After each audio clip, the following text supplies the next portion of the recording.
बूढ़ा किसान अपनी मेहनत मजदूरी पर अपने खेत में और बूढ़ा हो जाने के कारण वह आप खेत में खेती करने लायक नहीं रह गया था। उसके 4 बेटे थे, चारों ही जवान थे।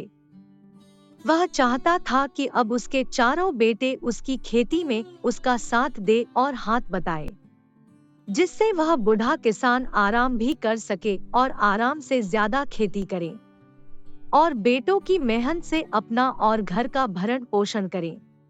पर चारों बेटे आलसी कामचोर थे, जिसके कारण वह कभी भी कोई काम नहीं करते थे। हमेशा यहाँ वहाँ की और बेमतलब की कामें करते, परंतु खेती का वह उसके पिता का काम कुछ नहीं करते थे, जिसके कारण वह लोग उन चारों लड़कों से परेशान हो जाते।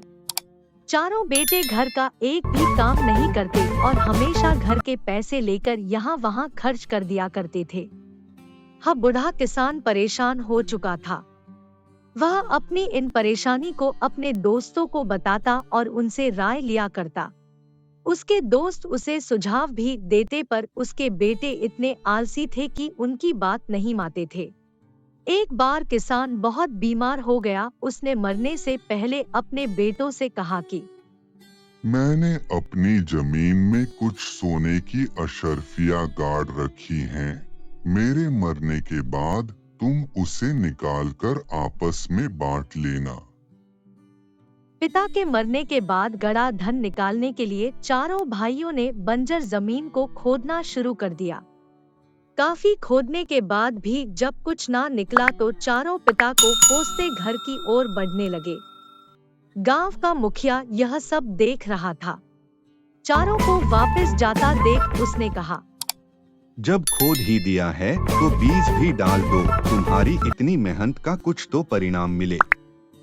उन चारों ने बेमन से खोदी हुई जमीन में गेहूं के बीज डाल दिए।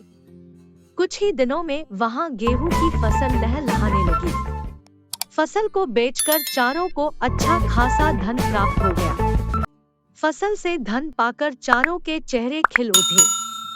भाइयों को खुश देखकर मुखिया उनके पास आया और बोला, बेटा, तुम चारों ने कठिन परिश्रम किया और उसी का परिणाम है कि आज इस बंजर जमीन को तुम चारों ने उपजाऊ बना दिया।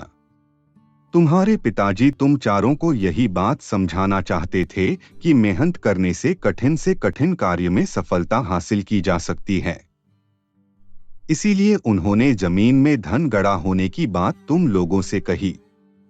वास्तव में असली धन यह तुम्हारा परिश्रम है, जिससे तुम जीवन में सफलता का मार्ग प्रशस्त कर सकते हो।